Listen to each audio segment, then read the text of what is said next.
The fact that you clicked on this video means one of two things. Either you're using a low-end computer like me, or you just want to speed up your editing workflow in Premiere Pro. Whatever the reason, after watching this video, you won't need to watch any others, because I'm going to share over 30 different techniques that will help you fix Premiere Pro playback lag once and for all.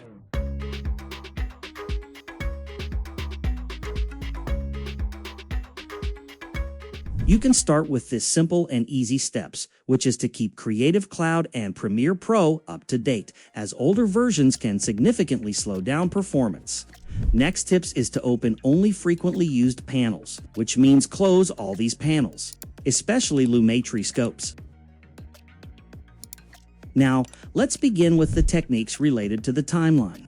Depending on the project, this may not always be ideal. However, it's important to ensure that the resolution and frame rate of your footage match those of the sequence it's placed in.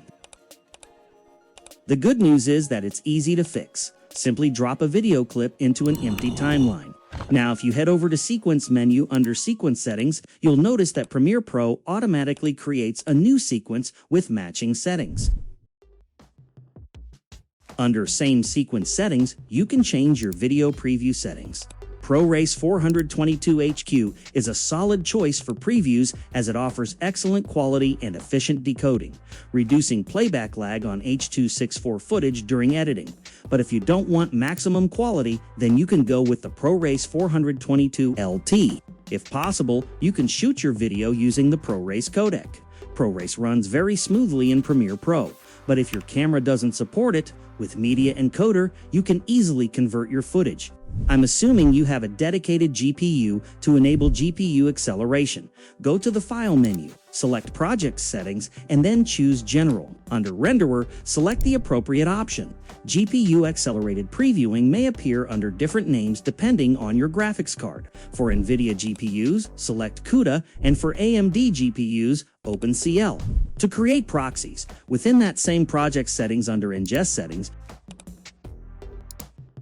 or simply select the clips you want to create proxies for. Right-click and go to Proxy, Create Proxies. Choose your preferred frame size. You can also enable the proxy icon watermark. Finally, choose the location where you want the proxies to be saved. Click OK. Media Encoder will open and start creating your proxies automatically. Once the proxies are ready, return to Premiere Pro to turn your proxies on. Select the proxy icon. If you don't see it, click the plus sign and add it to your toolbar. This topic deserves its own dedicated video, so by the time you're watching this, I might have already uploaded it. Feel free to check it out.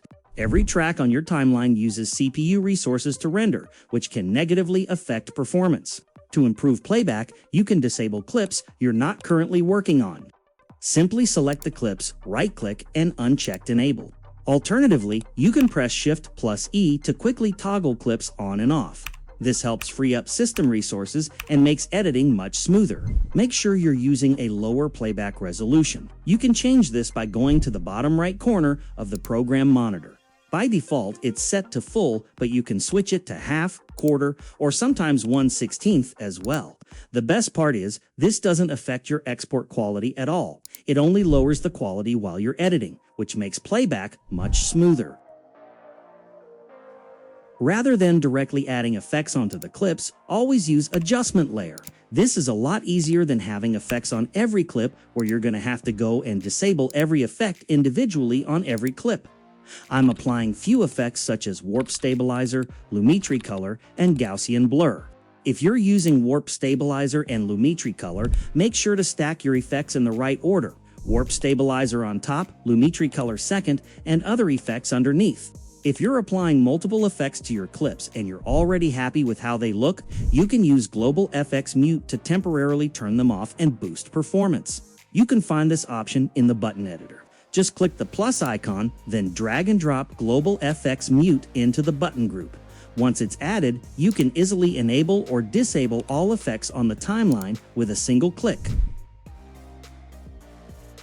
The green, yellow, and red bars at the top of the timeline indicate the likelihood of frame drops during playback. Green means the section is already rendered, so playback will be smooth in real time. Yellow indicates Premiere Pro may drop frames during playback. Red signals a high risk of dropped frames, making it difficult to play back your footage smoothly. To render your timeline, make sure it's focused on Timeline panel, then simply press the Enter key. If any portion of your timeline uses dynamic link with After Effects, then you can simply render and replace your clip to speed up playback. Or you can export the composition from After Effects and import it into Premiere Pro. You can export just a complex portion of your timeline, which I do all the time. This makes your timeline less cluttered, less complicated, and reduces CPU usage, giving you faster and smoother editing. Before Premiere Pro 2022, there used to be a Use Previews button. It's now located under the General tab at the bottom. Enable it so Premiere Pro doesn't have to spend extra time re-rendering preview files, which will speed up the export process. Now, let's move on to the next set of techniques, which are related to Preferences settings. Go to the Edit menu, then open Preferences, where you'll find several options you can adjust to improve performance. You can also turn off automatically refresh growing files. Under Preferences, go to Media. Unless you're working with any of these following formats, you don't really need this option. You can also disable Mercury Transmit. Under Playback, you can simply uncheck the Mercury Transmit option. This feature is only useful if you're using an external monitor for editing. Media Encoder allows you to keep editing in Premiere while your video exports in the background. If that's not the case, then consider turning off Media Encoder Queue during timeline playback.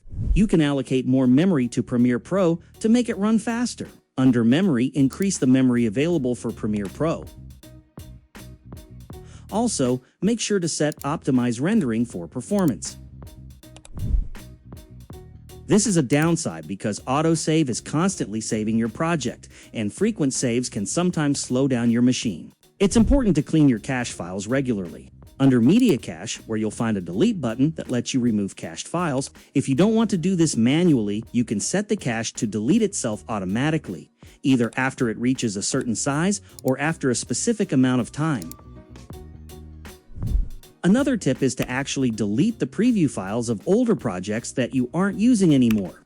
With this, we've finally reached the point where we'll talk about techniques that can be applied outside of Premiere Pro. Similarly, press Windows plus R, type temp, and it'll open the temporary files folder. Go ahead and delete those files. You can go a step further by typing %temp% and deleting those files as well. Do the same with prefetch and clear everything there too. Never edit directly from your memory card or SD card because it's extremely slow. If you have a fast SSD, you can use that, but otherwise, stick to your internal drive. If possible, use 3 drives when you're editing in Premiere. You can use your main system drive to install applications and separate external drive for the media cache, and then another external drive for your actual media. Keeping everything separated between these drives will help all the information flow smoothly. If you're unable to manage multiple drives, you can use different partitions on a single disk instead. I've already posted a dedicated video on this topic. Once this video ends, feel free to check it out. It's always a best idea to organize your files and folders properly before editing a video, as this can save you a lot of time later. Next tip is to update your graphics card drivers. An outdated driver can definitely hinder your PC's performance. You can search for Device Manager, and under Display Adapters, you can easily update your graphics card. It's obvious but important. Close all other applications while running Premiere Pro. You can take it further. Simply right-click the Start menu or press Ctrl plus Shift plus Escape key to open Task Manager. From there, you can end tasks for any unnecessary background processes. This frees up system resources and helps your computer run much faster. On the same Task Manager, under Details tab, in Windows 11, you'll find it on left sidebar. You can set high priority settings for a specific program, which helps to optimize the program. In our case, it's Premiere Pro. You can also prioritize your graphics card for Premiere Pro. Simply search for Graphics Settings, then browse to your Premiere Pro executable file. After adding it, click Options button and set it to High Performance. You can also limit the number of startup programs when your computer boots up. Under Startup, you can right-click and disable any programs you don't need to run every time your computer starts. Another option is to fine-tune your computer's power plan. Simply search for Choose a Power Plan and select the High Performance option. This allows your system to draw more power from the power supply, helping improve overall performance. This tip is the last, but certainly not the least. If you haven't opened your computer case in a long time, there's probably a lot of dust inside the cooling fans. This can cause higher temperatures and eventually reduce performance. You can clean the dust and reapply thermal paste if needed. I may have missed some other tricks, so if you know any, let me know in the comments. Thank you for watching, and I'll see you in the next video.